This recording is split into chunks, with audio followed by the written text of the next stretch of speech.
We have our biggest update out of spring training down in Clearwater, Florida so far since the team started back on Wednesday. And this is a big one involving JT Realmuto and Rob Thomson. Obviously, JT Realmuto is heading into a contract year this season, and the Phillies are going to have some options to make. Will they re-sign him? Are they thinking extension? Realistically, right now, the biggest thing for Realmuto, though, is how they're going to manage his workload. Before we get into all this and what went down as far as JT, I do want to remind you guys to subscribe to the channel. 76% of you that are watching our videos have not subscribed yet, so if you have not already, please do so. But our first big update is the possibility of JT Realmuto maybe trying out the outfield. Yes, you heard me correct. Maybe we're going to see JT a little bit in the outfield this upcoming season. Rob Thomson was asked about it the other day. The originality of the question was asked basically as far as how will you guys manage JT's workload, and they obviously don't want JT out there for 140 games behind the plate next season. He's caught a lot of games for the Phillies the last 5 years. How can they start to get him off of his knees maybe once or twice a week? And this is what Rob Thomson had to say. This is from Tim Kelly of On Pattison. He said, maybe play a position. I've talked to him about maybe taking some fly balls in the outfield because he's really athletic, and see how he is with that. So, we're just going to try some different things. So he's playing a position, likely left field, something that could happen this spring from Tim Kelly once again. And then he would go on to say, I think we're going to try and get him some work, said Rob Thomson. We don't want to wear him out either, but we want to see what it feels like, see if he's comfortable with it. Would this be in a workout or a game? He said, well, we'll see, but they would work him out at first. I think we all know that JT is one heck of an athlete. JT Realmuto was actually the starting quarterback for his high school team all the way back in high school. I mean, look at these football stats for JT. 45 total touchdowns his senior season, over 3,300 total yards, 2 games of 40 carries, state champ.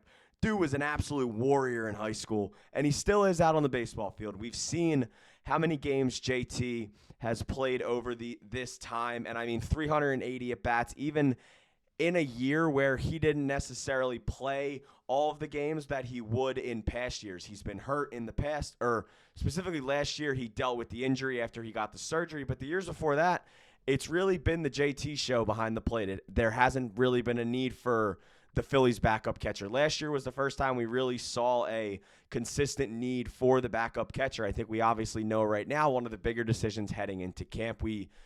This was mentioned in my last video if you guys do want to check this out. But one of the biggest sort of things going into camp is who will take that backup catcher spot. Will it be Rafael Marchand or will it be Garrett Stubbs? So really right now, I don't know how I feel about the whole JT thing. I want to keep JT off of his feet.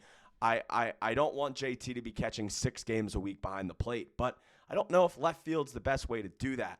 The issue is the Phillies don't have a hole at first base, and they don't have a hole at the DH spot. Matter of fact, if there's 2 spots that they absolutely don't have a hole, these other 2 places that would make the most sense for JT are the 2 best hitters on the team, in your first baseman in Bryce Harper and your DH in Kyle Schwarber. So it's kind of an issue right now as far as what they could possibly do. But I will say we did hear from Realmuto after that, and JT really had some pretty good things to say. He said at the end of the day, it's just going to come down to Rob and I communicating. Realmuto said Friday morning, just being an open door of communication. I have to be honest with him about how I'm feeling to try to keep me as healthy as possible for the long haul. This is in regards to how they can sort of manage his workload. Once again, this is from NBC Sports Philadelphia. Realmuto said, I don't have a specific number of games that I want to catch. There's no perfect answer. There's no way to know how my body is going to feel. Where I stand right now, there's no reason I shouldn't be able to catch 120 games. He says, my body feels as good right now as it has ever. And then this is from Corey Simon. Excluding the shortened 2020 season, Realmuto started 130, 112, 130, and 130 games behind the plate in his first 4 years as a Philly. That dropped last year to 99 starts when he underwent meniscus surgery in June and missed about 6 weeks. But granted, he was on pace to catch probably around 130 games again. It's been a wild workload for JT over the last 5 years, but the biggest reason for that is because how good of a catcher he is. Yes, he may not be as good right now as he was back in 2019, 2020, 2021, but he's still one of the most durable catchers in the league. He's a veteran. He's still really, really good behind the plate. The bat, I would say, has fallen off a little bit since, those early Phillies years of JT. But I will say Realmuto does sound like he's willing to do whatever he wants. He spoke to reporters and said, at the end of the day, I'll do whatever it takes for this team to win. So if he, meaning Rob Thomson, wants me to go out there and stand on my head, I will try to do that. And this is how JT's always been. JT is all about winning. JT wants to win. You've seen, these guys after they drop these playoff series, and yeah, they're hurt. But JT Realmuto has been the guy who always speaks about winning, and he has been durable for us. And they have some options here, I think. Obviously, I think JT is still going to catch probably 120, 30 games. I'm a little lenient on the left field, but I do think it's worth a try. I think if JT can do it and is willing to do it, and I think it is worth a shot, especially if your backup catcher is Rafael Marchand. I think there is a good chance there to give that a look.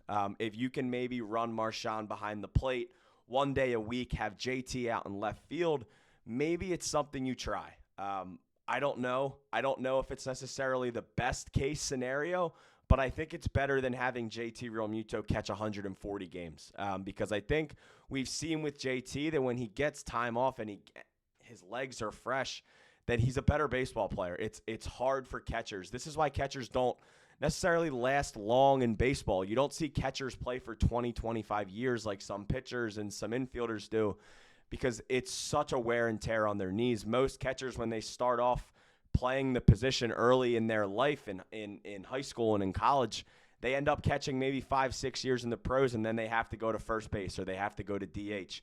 This is rare that JT Realmuto is still catching. He is probably the most durable catcher in the league, and it seems like this team may be trying to switch some things up. So I do want to hear from you guys. What are your thoughts? Would you move JT Realmuto to the outfield? How do you feel about a potential contract extension with JT?